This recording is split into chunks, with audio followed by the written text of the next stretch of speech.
નમસ્કાર વિદ્યાર્થી મિત્રો, ગત લેક્ચરની અંદર પ્રકરણ નંબર 1 અર્થશાસ્ત્રમાં આલેખ, આની અંદર આપણે સામાન્ય આકૃતિના પ્રકારોની માહિતી મેળવી હતી કે ભાઈ આકૃતિ એટલે શું, આલેખ એટલે શું એ આપણે સમજ્યા પછી આકૃતિ છે એ કુલ 6 પ્રકારની હોય. 6 પ્રકારમાં ચિત્ર આકૃતિ, છૂટાછવાયા બિંદુઓ અને વિકર્ણ દર્શાવતી આકૃતિ, સમય આધારિત અથવા તો અન્ય પરિબળો આધારિત રેખા આકૃતિ, વર્તુળ આકૃતિ, સ્તંભ આકૃતિ અને વૃત્તાંશ આકૃતિ, એમ આકૃતિના 6 પ્રકાર થાય છે. સ્તંભ આકૃતિ છે એ સ્તંભ આકૃતિની અંદર સાદી સ્તંભ આકૃતિ, પાસેની સ્તંભ આકૃતિ અને વિભાજિત સ્તંભ આકૃતિ. ટૂંકમાં વિદ્યાર્થી મિત્રો, ધોરણ 12માના પાઠ્યપુસ્તક મુજબ આપણે પ્રકરણ નંબર 1ની અંદર જે આકૃતિ શીખવાની છે એ છે સમય આધારિત, બીજી સ્તંભ આકૃતિ અને ત્રીજી વૃત્તાંશ આકૃતિ. આપણે ટોટલ આ 3 આકૃતિ શીખવાના છીએ: સાદી, પાસેની, વિભાજિત. આ સ્તંભ આકૃતિના પેટા પ્રકાર છે. એટલે ટોટલ 1, 2, 3, 4 અને 5 આપણે 5 આકૃતિ દોરતા શીખવાના છીએ. બરાબર? તો આકૃતિના પ્રકાર શું હોય એની આપણે ગત લેક્ચરની અંદર એક પ્રાથમિક માહિતી મેળવી. ફરીથી આની આ બાબત હું રિપીટ કરું છું. વિદ્યાર્થી મિત્રો ખાસ ધ્યાનમાં રાખજો કે આલેખ અભ્યાસક્રમની અંદર 5 માર્કમાં પૂછાય છે. 48મો જે છેલ્લો પ્રશ્ન છે એ આલેખનો છે. આ આલેખની અંદર વિદ્યાર્થી મિત્રો આપણે યાદ રાખવાનું છે કે આલેખ તમે જે ગ્રાફ પેપર ઉપર બનાવશો તે આલેખ 2.5 માર્કનો હશે. જ્યારે તમે એ આલેખનું વિશ્લેષણ કરો છો તો એ વિશ્લેષણ છે એ સામાન્ય રીતે 2.5 માર્કનું હોય છે. એટલે આમ 2.5 માર્ક આલેખના અને 2.5 માર્ક વિશ્લેષણના, એમ કુલ 5 માર્કનો આલેખ તમારો કમ્પ્લીટ તૈયાર થશે.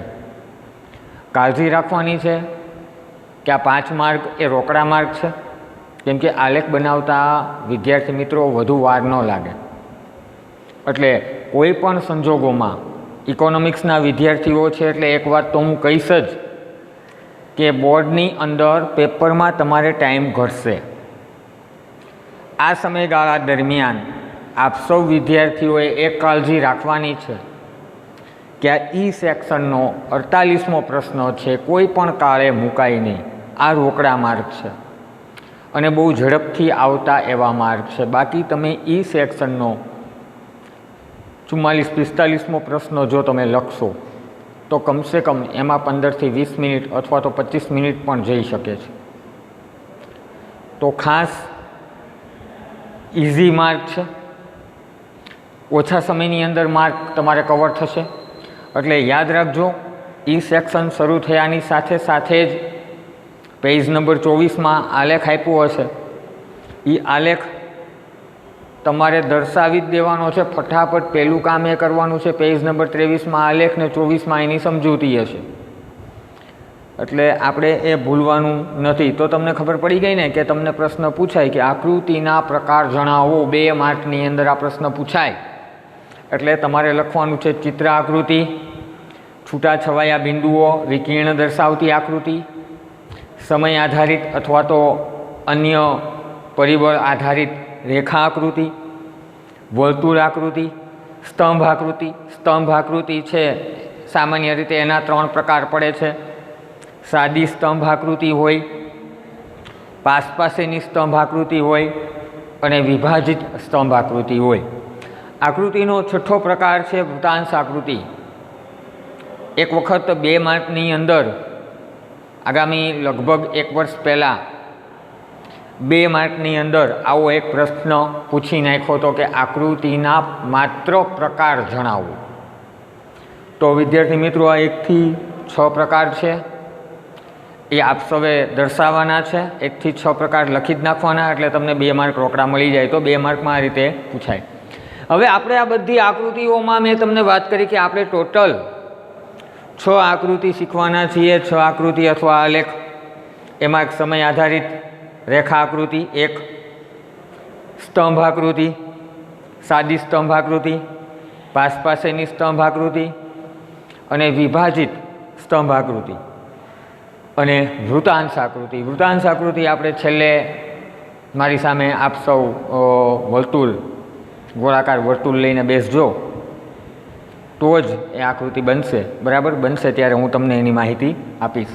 ચાલો હવે આપણે સૌથી પહેલાં આજે વાત કરશું કે ભાઈ સમય આધારિત અથવા તો અન્ય પરિબળ આધારિત રેખા આકૃતિ કેવી હોય.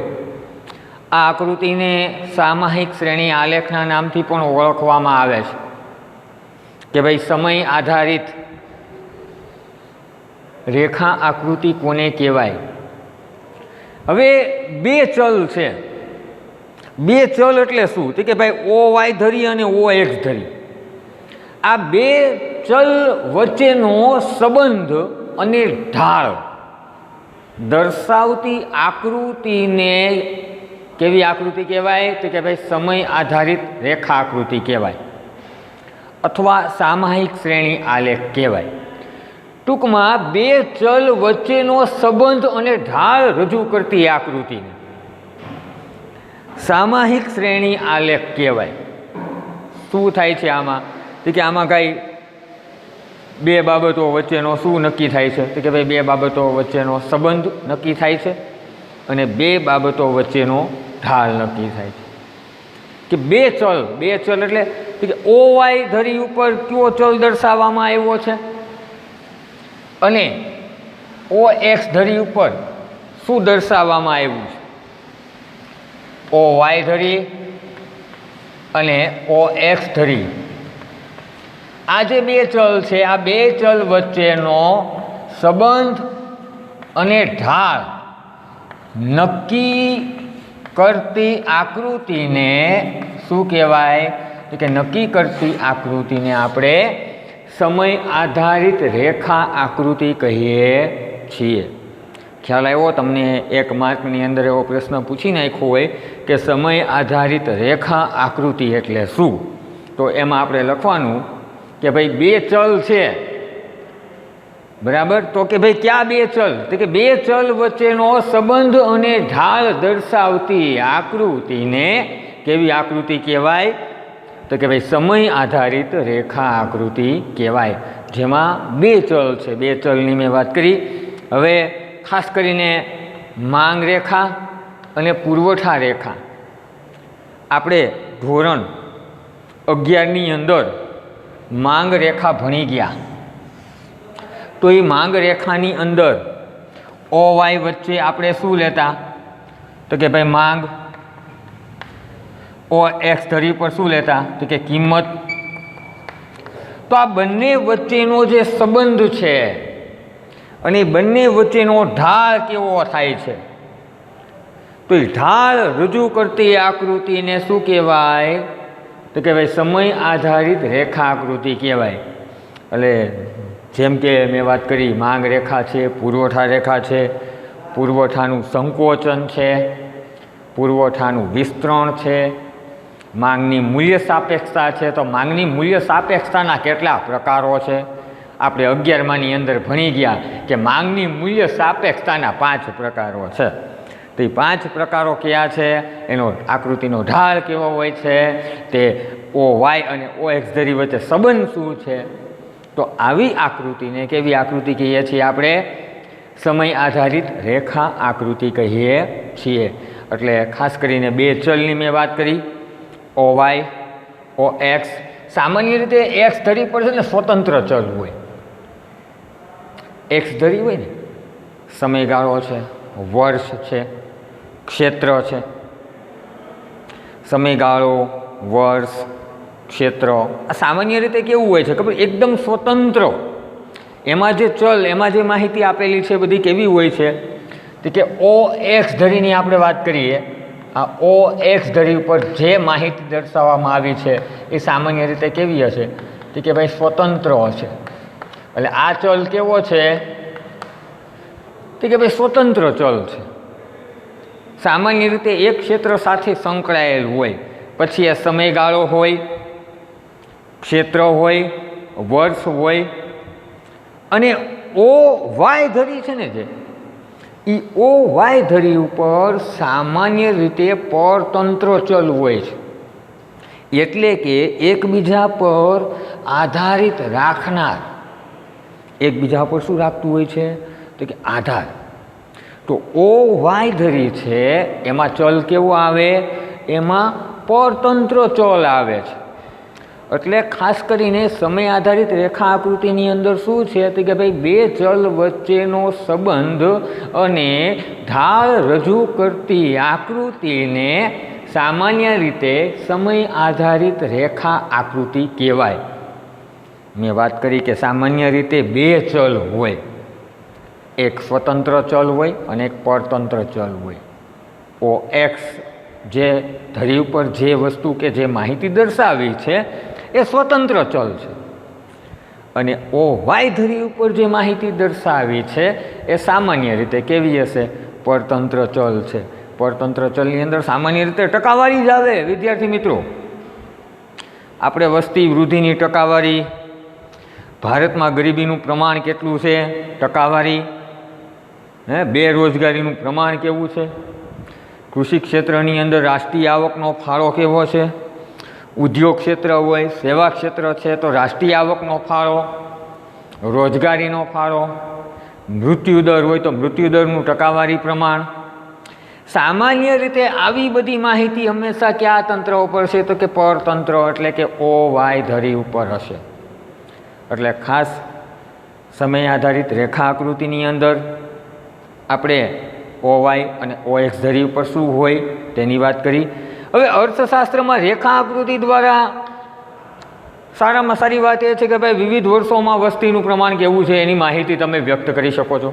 વિવિધ વર્ષો, હા, વિવિધ 1951થી લઈએ, 1951થી લઈને છેલ્લે 2011 સુધીમાં દેશમાં વસ્તીનું પ્રમાણ કેવું છે એ બાબત જાણી શકાય છે. તદુપરાંત ફુગાવાનો દર, ફુગાવો સામાન્ય રીતે ભાવ સપાટીની અંદર થતો સતત વધારો, તો આ ટકાવારી પ્રમાણ હોય તો ભાઈ ફુગાવાના દરમાં કેટલો વધારો થયો છે. સામાન્ય રીતે ઓ વાય ધરી ઉપર આપણે એનું ટકાવારી પ્રમાણ આપીએ છીએ. તદુપરાંત દેશની અંદર સાક્ષરતાનો દર કેટલો છે, સાક્ષરતાનું પ્રમાણ, શિક્ષણ મેળવેલી વસ્તી કેટલી છે, નિરક્ષર વ્યક્તિ છે તો નિરક્ષર વ્યક્તિનું પ્રમાણ કેટલું છે. તો વિદ્યાર્થી મિત્રો, સામાન્ય રીતે આ જે બધી માહિતી છે એ કેમાં આવે? તો કે પરતંત્ર ચલ ઉપર વ્યક્ત કરવામાં આવે, યાની કે ઓ વાય ધરી ઉપર. યાદ રાખજો, હંમેશા એનું પ્રમાણ કેવું હશે? ટકાવારી પ્રમાણ હશે. પછી એ વસ્તીનો દર હોય, ફુગાવાનો દર હોય, સાક્ષરતાનો દર હોય કે પછી બેરોજગારીનો દર હોય, આ બધું ટકાવારી પ્રમાણ છે. કેમાં હશે? કે સામાન્ય રીતે ઓ વાય ધરી ઉપર છે એ જોવા મળે છે. તો આજે આપણે સમય આધારિત રેખા આકૃતિ કેવી હોય એની માહિતી મેળવી. શ્યોરલી ફાઇનલ મને ખબર પડી ગઈ છે કે આ વસ્તુ તમને બહુ વ્યવસ્થિત રીતે સમજાઈ ગઈ. તોય ફટાફટ એકવાર વાત કરીએ કે સમય આધારિત રેખા આકૃતિ એટલે શું? તો કે બે ચલ વચ્ચેનો સંબંધ અને ઢાળ રજૂ કરતી આકૃતિને સમય આધારિત રેખા આકૃતિ કહેવાય. જેમ કે માંગનો નિયમ હોય, પુરવઠાનો નિયમ હોય, સામાન્ય રીતે બે ચલ હોય, સ્વતંત્ર ચલ હોય ઓ એક્સ ધરી, પરતંત્ર ચલ હોય ઓ વાય ધરી. અર્થશાસ્ત્રમાં રેખા આકૃતિ દ્વારા તમે વિભિન્ન માહિતી છે ઓવાય ધરી એટલે કે પરતંત્ર ચલ દ્વારા તમે વ્યક્ત કરી શકો છો. આકૃતિનો મહત્તમ ઉપયોગ એમાં થશે. વિવિધ વર્ષોમાં વસ્તી, ફુગાવાનો દર હોય, સાક્ષરતાનો દર હોય, બેરોજગારીનો દર હોય, તો આ વિભિન્ન પ્રકારની માહિતી આપણે કોના આધારે નક્કી કરીએ છીએ? તો કે સમય આધારિત રેખા આકૃતિ દ્વારા આ બાબત આપણે શીખી શકીએ છીએ. તો વિદ્યાર્થી મિત્રો, આ વસ્તુ સમજાઈ ગઈ તમને? તો ચાલો આપણે હવે એને બ્લેકબોર્ડ ઉપર બનાવીએ. તમે લોકો તમારી પાકી બુકની અંદર આ તમારે બનાવવાનું છે. સૌથી પહેલી આકૃતિ આપણે શીખવાની છે સમય આધારિત રેખા આકૃતિ. ક્યાં આધારિત? તો કે ભાઈ સમય આધારિત રેખા આકૃતિ. તમને આપેલા જે આંકડાકીય પ્રશ્નો છે એ આંકડાકીય પ્રશ્નોને આધારે આપણે એ આકૃતિ છે એ બનાવવાના છીએ. ચાલો તો આપણે બનાવીએ કે સમય આધારિત રેખા આકૃતિ કોની કહેવાય. મારી પાસે વસ્તી આધારિત આંકડાકીય માહિતી છે 1951થી લઈને લાસ્ટમાં 2011 સુધી.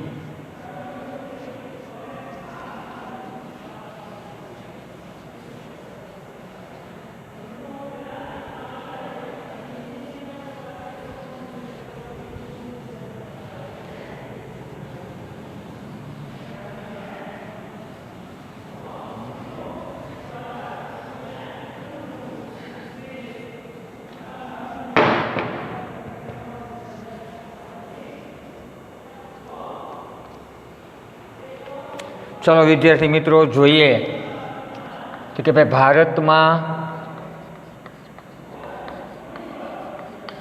1951થી લઈને 2011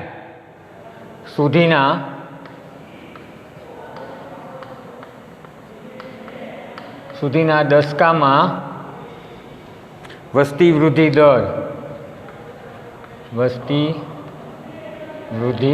દર એ ટકાવારી પ્રમાણ છે. આ તમારે રજૂ કરવાની છે. કેમાં? કે સમય આધારિત રેખા આકૃતિ. ચલો વિદ્યાર્થી મિત્રો, સૌ પ્રથમ પહેલી આપણે આકૃતિ દોરવા જઈ રહ્યા છીએ. એ છે સમય આધારિત રેખા આકૃતિ. એમાં સમયગાળો,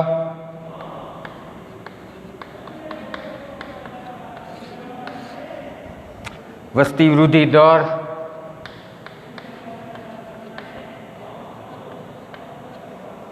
કેમાં દર્શાવ્યું છે? ટકાવારીમાં. શું દર્શાવ્યું છે? તો કે દશકા સ્વરૂપે. સમય જોઈએ 1951થી 1961, 1961થી 1971, 1971થી 1981, 1981થી 1991, 1991થી 2001, 2001થી લઈને 2011. તો આ 1, 2, 3, 4, 5, 6 જે 6 દશકા છે, તો આ 6 દશકા દરમિયાન ભારતની અંદર જે વસ્તી વૃદ્ધિ દર જોવા મળ્યો તે કેવો જોવા મળ્યો, જે આપણે આકૃતિની મદદથી બનાવશું. 21.64% વસ્તી વૃદ્ધિ દર દશકામાં જોવા મળ્યો. 61માં 24.80% જોવા મળ્યો. 71થી 81ની અંદરની વાત કરીએ તો 24.66% જોવા મળ્યો. 91થી વાત કરીએ 23.87% જોવા મળ્યો. 2001થી તમે જુઓ તો તમને ઘટતો માલુમ થશે 21.54% વસ્તી વૃદ્ધિ દર જોવા મળ્યો. અને લાસ્ટ છેલ્લો 2011ની વાત કરીએ તો 17.64% છે એ શું જોવા મળ્યો છે? તો કે વસ્તી વૃદ્ધિ દર છે એ જોવા મળ્યો છે. તો ચાલો વિદ્યાર્થી મિત્રો, આવી આંકડાકીય માહિતી તમને એક્ઝામમાં આવશે ત્યારે આપણે શું કરવાનું છે? તો કે આ આંકડાકીય માહિતીને આધારે આપણે આકૃતિ અથવા તો આલેખ જે પણ પૂછ્યું હોય, વૃત્તાંશ આકૃતિ પૂછે તો વૃત્તાંશ આકૃતિની અંદર આલેખ પૂછે આ રીતે સમય આધારિત રેખા આકૃતિ બનાવો, તો આ રીતે આંકડાકીય માહિતી આપેલી હશે. આપણે પહેલાં તો આંકડાઓ જોઈ અને સૌથી પહેલાં આપણે બધાએ શું નક્કી કરવાનું છે તો કે આંકડાઓ જોઈને સૌપ્રથમ આપણે સૌથી પહેલાં તો સ્કેલ માપ શું લેવો તે બાબત જોવાની છે.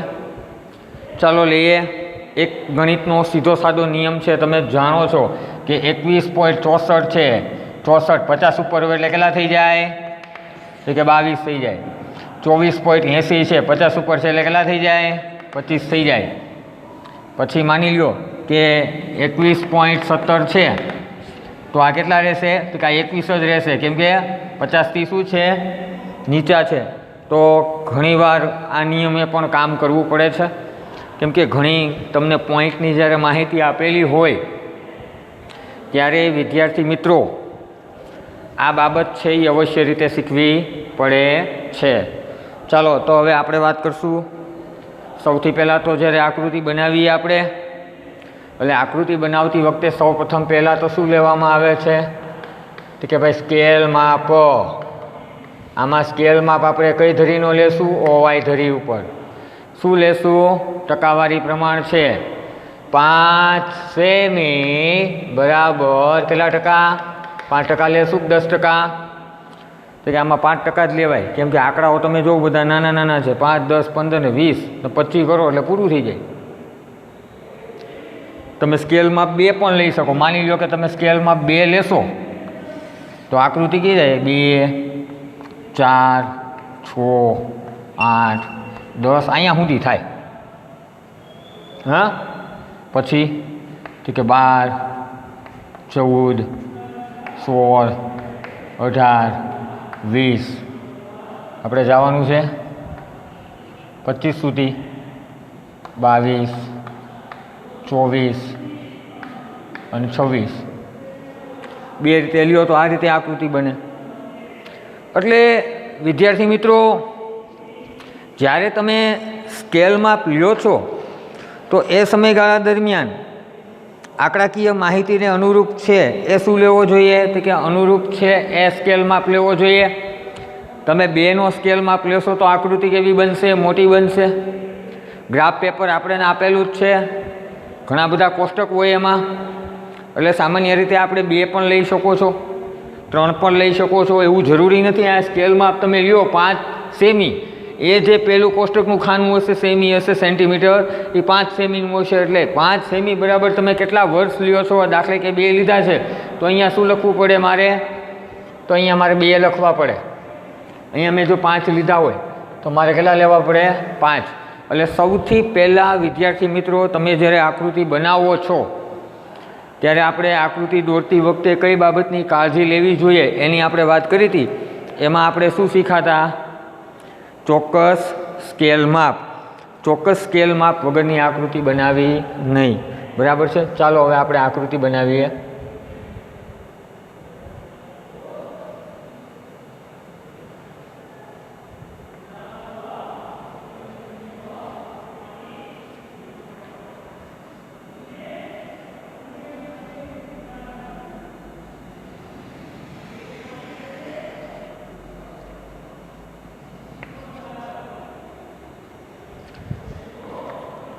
આ OY ધરી અને આ OX ધરી. અહીંયા આપણે શું દર્શાવવાનું છે તો કે અહીંયા વસ્તી વૃદ્ધિ દર છે. કેમાં છે ટકાવારીમાં, પણ ક્યાં મુજબ છે તો કે 1/10 મુજબ વસ્તી વૃદ્ધિનો દર દર્શાવ્યો છે. કે એમાં OY ધરી પર સ્કેલ માપ કેટલું લીધું છે 1 સેમી બરાબર 5. એટલે 5, 10, 15, 20 ને 25 સુધીમાં લગભગ 25 ઉપર એકાઈ આંકડો છે નહીં. એટલે 25 સુધીની અંદર સ્કેલ માપ આવી જશે. અહીંયા આપણે કેટલા દસકા લેવાના છે 1, 2, 3, 4, 5 ને 6. 6 દસકા લેવાના છે. યાદ રાખજો આ 1, આ 2, આ 3, આ 4, આ 5 અને આ 6. બરાબર. તો 6 દશકા આપણે લઈ લીધા. આ છે એક્સ ધરી. અહીંયા આપણે એને આપશું સમય ગાળો. બરાબર. ચાલો વિદ્યાર્થી મિત્રો, સૌથી પહેલાં અહીંયા આપણે લેશું 5, 10, 15, 20 અને 25. અહીંયા આપણે 1951 થી 1961, 1961 થી 1971, 1971 થી 1981, 1981 થી 1991, 2001 થી લઈને 1991 થી લઈને 2001, 2001 થી લઈને 2011 થઈ ગયા. ખાસ જોજો કેમ બનાવું છું, એ ભૂલ ન પડે. એકવાર જોઈ લેવું, નિરાંતેથી બનાવી. જ્યારે તમે આકૃતિ બનાવો ત્યારે બરાબર છે, કોઈ પણ જાતની ક્ષતિ ન રહે એની ખાસ શું લેવી, તો કે એની કાળજી લેવી. બરાબર. ચાલો હવે સૌથી પહેલો દશકો 1951 થી લઈને 1961. હવે 1951 થી લઈને 1961 છે. તો આ સમયગાળા દરમિયાન, દશકા દરમિયાન આપણા દેશની અંદર વસ્તી વૃદ્ધિ દર છે એ કેટલો જોવા મળ્યો, તો કે 21.64% જોવા મળ્યો. એટલે પહેલાં દશકામાં આપણે કેટલો દર્શાવવાનો છે, તો કે 21.64. આમાં ખ્યાલ ન આવે તો ઘણીવાર 4 પોઈન્ટ મૂકી દેવાય, 1, 2, 3, 4. ઓકે, આ લેખમાં તો હશે જ. તમે જે ગ્રાફ પેપર બનાવવાના છો તેમાં આ વસ્તુ હશે જ. એટલે આપણે 21.64 જવાનું છે. તો 20, 21 ને 22.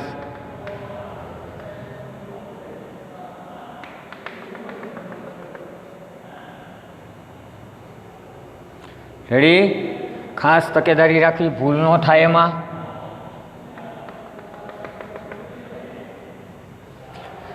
બુકમાં પણ તમે બનાવી શકો છો સ્કેલ માપ લઈને. 1961, 71 થી 24.80.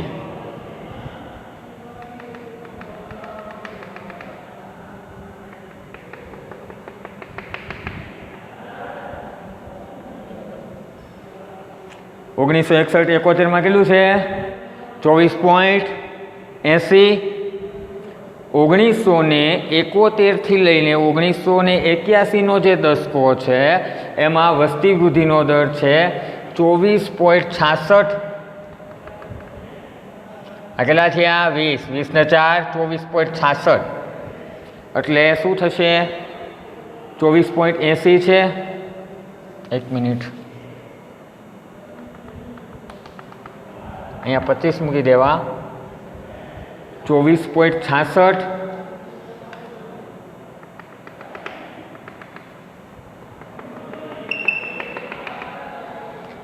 પચાસ ઉપર છે એટલે કેટલા થશે, તો કે 25.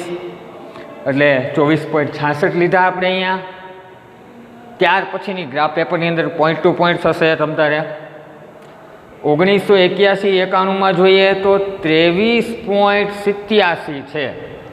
23.87, 21-22 ને 23.87 છે.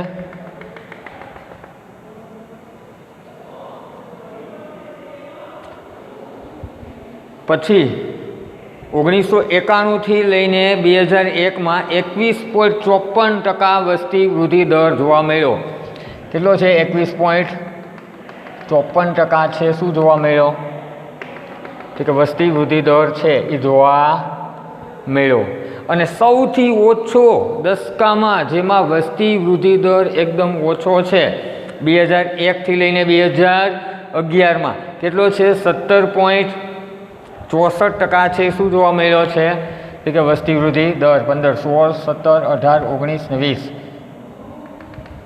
17.64 છે એ વસ્તી વૃદ્ધિ દર છે.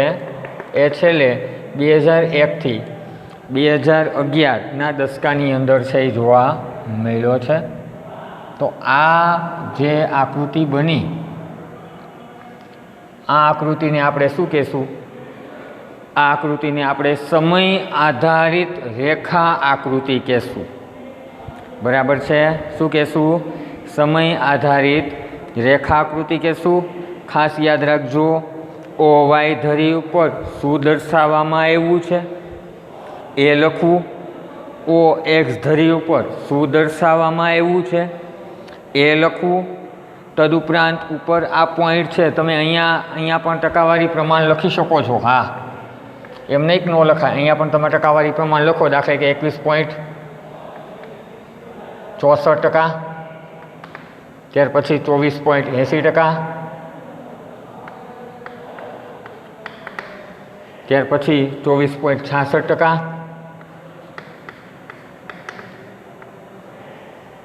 ત્યાર પછી 23.87%, ત્યાર પછી 21.54% અને લાસ્ટમાં 17.64%. તો આ જે આકૃતિ બની, આ આકૃતિને કેવી આકૃતિ કહેવાય? સમય આધારિત રેખા આકૃતિ કહેવાય.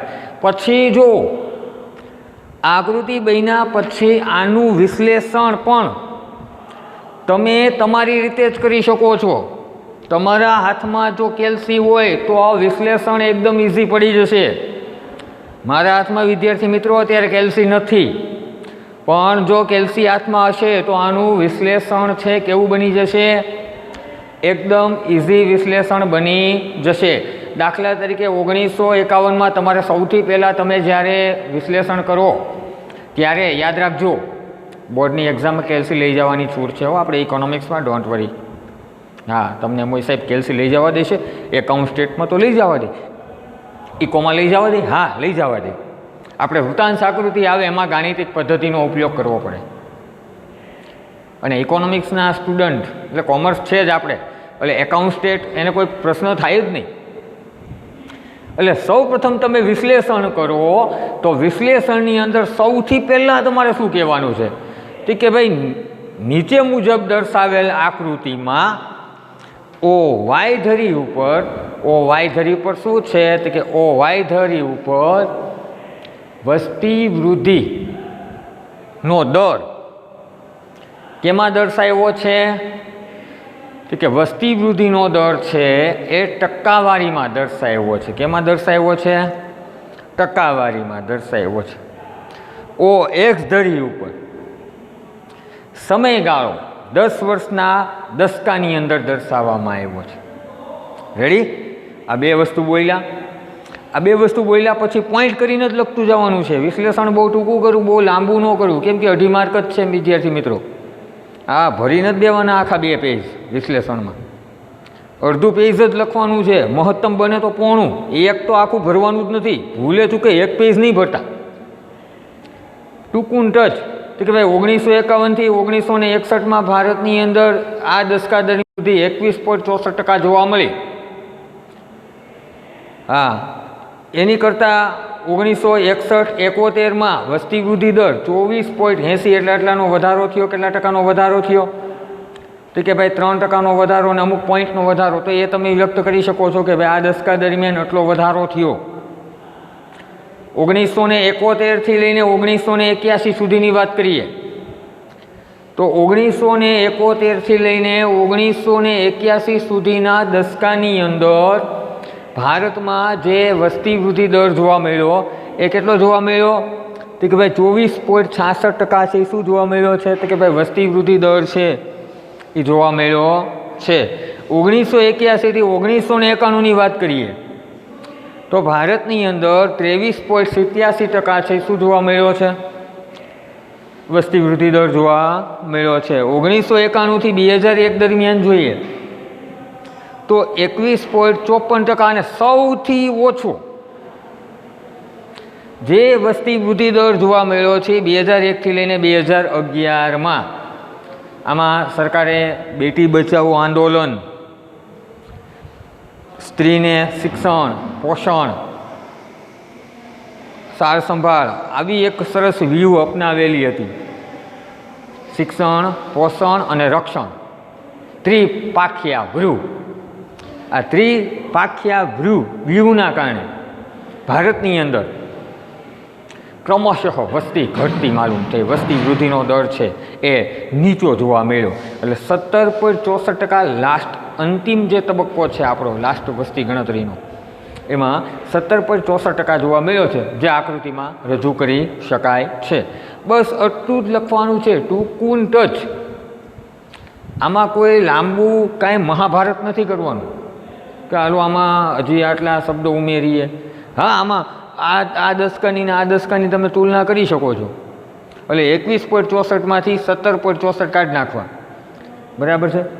તો કે ભાઈ 4% એવરેજ આજુબાજુ 4%ની આસપાસ વસ્તી વૃદ્ધિ દરમાં ઘટાડો થયો છે, તમે આમ લખી શકો. હા, આ રીતે તમે લખી શકો. તો તમે જે આકૃતિ બનાવો છો એ આકૃતિની અંદર બોલપેનનો ઉપયોગ કરવો નહીં, ખાસ યાદ રાખજો. 5 માર્કમાં તમે આકૃતિ બનાવો છો, આલેખમાં આકૃતિ દોરો છો, બોલપેનનો ઉપયોગ પાકી બુકની આકૃતિ બનાવો ને એમાંય નથી કરવાનો. હા, એ ખોટી જ પડે. બોલપેનનો ઉપયોગ થતો જ નથી, પેન્સિલ અને ચેક રબરનો જ ઉપયોગ કરવાનો છે. હા, તમે આવું સ્કેલમાં બોલપેનથી લખવું જ લખી શકો છો, એમાં કોઈ વાંધો નહીં. પણ બને ત્યાં સુધી બોલપેનને ટાળજો, પેન્સિલનો જ આકૃતિની અંદર ઉપયોગ કરવાનો છે. સમજૂતી લખો તો એ પેન્સિલથી નહીં લખતા કે લાવો આની વિશ્લેષણ છે આપણે પેન્સિલથી લખીએ, નહીં. એ પેન્સિલથી નથી લખવાનું. રેડી? તો ખાસ કરીને આજે આપણે આકૃતિનો સૌથી પહેલો પ્રકાર કયો છે તો કે ભાઈ સમય આધારિત રેખા આકૃતિ કોને કહેવાય? તો આ સમય આધારિત રેખા આકૃતિની આજે આપણે વાત કરી. આંકડાકીય માહિતીને આધારે આપણે સ્કેલ માપ લીધો અને આકૃતિ બનાવી. વિદ્યાર્થી મિત્રો, આપ સૌને કહી દઉં છું કે ઘરે આવી 2 ચલ અને 2 ઢાળ રજૂ કરતી ઘણી બધી આંકડાકીય માહિતી છે. એના આધારે ઘરે જાતે તમે પ્રેક્ટિસ કરો અને આ રીતની આકૃતિ બનાવો, બરાબર છે. દર વખતે હું તો આવી બનાવીશ જ. અને યાદ રાખજો, ચેપ્ટર 1માંથી આકૃતિ કે આલેખ નહીં પૂછે, ખાસ કાળજી રાખજો. આકૃતિ કે આલેખ ચેપ્ટરમાં કાસ વસ્તીનો ચેપ્ટર છે એમાંથી પૂછાશે, કે આપણું ચેપ્ટર નંબર 11 છે ભારતની અંદર નૂતન પ્રશ્નો, એમાંથી પૂછાશે. આ 2માંથી 1માં આકૃતિ અથવા આલેખ પૂછાશે. પહેલામાં ગુણભાર બ્લુ પ્રિન્ટની અંદર છે જ નહીં 5 માર્કનો પ્રશ્ન. એમાં 2 માર્કના 2 છે, 1 માર્કનો પ્રશ્ન છે અને 3 માર્કનો એક પ્રશ્ન છે. એટલે ખાસ ભૂલ ન થાય આ બાબતની તમને ફરીથી કહી દઉં છું. હવે કાલે જો કહેતા હોવ તો કાલે આની આંકડાકીય માહિતીને આધારે આપણે સામાયિક શ્રેણી આલેખ હજી બીજો પણ બની શકે, બરાબર છે. તો જરૂર પડે તો કાલે આપણે બીજો પણ આલેખ બનાવશું. સૌથી પહેલાં એક આકૃતિ છે એ આપણે બનાવી. ખાસ તૈયારી કરતા રહ્યો. તમને બધાને મટીરિયલ પણ આપી દીધેલું છે. એ મટીરિયલને અનુરૂપ મેં આકૃતિ તમને શીખડાવી. આજે તમને સામાયિક શ્રેણી આલેખ શું છે એ તમને આજે દોરતા આવડી ગઈ, બરાબર. આગળની જે આકૃતિઓ છે એ આપણે બનાવશું. પછી આજે આકૃતિના પ્રકાર કેટલા છે તો કે ભાઈ 6 પ્રકાર છે. સ્તંભ આકૃતિના પ્રકાર કેટલા છે તો કે 3 છે. આના પછી હવે ધીમે ધીમે આપણે નેક્સ્ટ આકૃતિ જે ભણવાની છે એ સ્તંભ આકૃતિ છે. તો સ્તંભ આકૃતિ અને સામાયિક શ્રેણી આલેખની હજી એક આકૃતિ શીખવી હોય તો એ આના પછીના લેક્ચરની અંદર આપણે શીખશું. એટલે ત્યાં સુધી વિદ્યાર્થી મિત્રો મહેનત કરતા રહ્યો, ઘરે બેઠા બેઠા અભ્યાસ કરો. અત્યારે આ કોરોનાની મહામારી છે, યાદ રાખજો. ગત વર્ષ જે રિઝલ્ટ આપ્યું એવું જ રિઝલ્ટ 2021 અને 22ની અંદર આપણું આવવું જોઈએ. સોરી, 2020-21ની અંદર આપણું આવવું જોઈએ. એટલે આવી ઈચ્છા વ્યક્ત કરું છું વિદ્યાર્થીઓ તમારી પાસેથી. ખાસ મહેનત કરતા રહેજો. 2020નું વર્ષ આ કોરોનાની મહામારીએ માત્ર ને માત્ર આપણા દેશની વાત નથી. મહામારી એટલા માટે કહું છું કે આ એક સમગ્ર વિશ્વનો જળહળતો પ્રશ્ન છે. ટૂંક સમયમાં જ આમાંથી આપણે બહાર આવશું અને આપણી દુનિયામાં આપણે પાછા પ્રત્યક્ષ રીતે આમને સામને ભેગા થશું. ત્યાં સુધી આપ સૌ વિદ્યાર્થી મિત્રો ઘરે આ ઈ લર્નિંગ ઇન્ટરનેટ ટેકનોલોજીનો ઉપયોગ કરીને આમાંથી શિક્ષણ મેળવો. જે આપણે એને ઉપયોગી થાય, ક્વોન્ટિટિવ એક્ઝામમાં ઉપયોગી થાય, તમે સારી એવી આકૃતિ બનાવતા શીખ્યા, સારી બધી વસ્તી વૃદ્ધિના દરની આંકડાકીય માહિતી મળી, લેટેસ્ટ જનરલ નોલેજ, આવી તમને અસંખ્ય આંકડાકીય માહિતી મારા તરફથી મળશે અને જે ભવિષ્યમાં છે બહુ ઉપયોગી સાબિત થશે. તો આજે આપણે એટલું. આના પછીના લેક્ચરની અંદર જરૂર પડે તો સામાયિક શ્રેણી આલેખની બીજી આકૃતિ બનાવશું પ્રેક્ટિસ માટે. ત્યાર પછી આપણે સ્તંભ લેખમાં જશું. આપણે આ જ કરવાનું છે વેકેશન ગાળા દરમિયાન, બરાબર છે. ચાલો તો આના પછીના લેક્ચરની અંદર આપણે મળ્યા. આવજો, ધન્યવાદ.